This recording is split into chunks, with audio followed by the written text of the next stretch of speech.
Hello, আসসালামু আলাইকুম। রমজান মাসকে নিয়ে বাংলায় ভাষা এটারে গুলগুলা কয়, আর আরবিতে এটারে গ্যামাত কয়।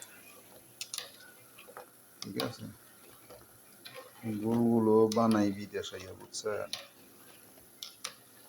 গুলগুলো বানাই, এই যে দেখেন গুলগুলো, বুঝছেন? এটার নাম হইলো গুলগুলা। রমজানের ভিতরে এটা তারা প্রতিদিন খায়। উপরে দিয়া খাজুরের রস দিব,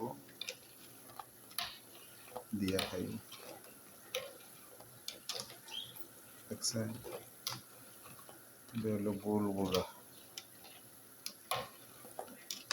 আর আরব দেশগুলোর ভিতরে যেখানে আছেন একটু সতর্ক থাকবেন, সাবধানে থাকবেন, আল্লাহ বিল্লাহ করবেন।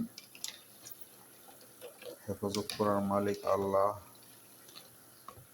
সবাই দোয়া দুরুজ করেন, কারণ প্রত্যেকটা রমজান মাসে একটা কলরা মুসলমানের উপরে লাগায়।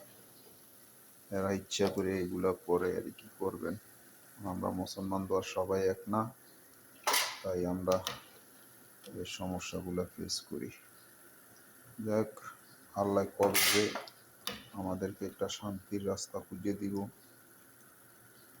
তো সবাই ভালো থাকেন, দোয়া করি। নামাজ পড়বেন, সতর্ক থাকবেন। বোমা টোমা পড়ে চারিদিকে।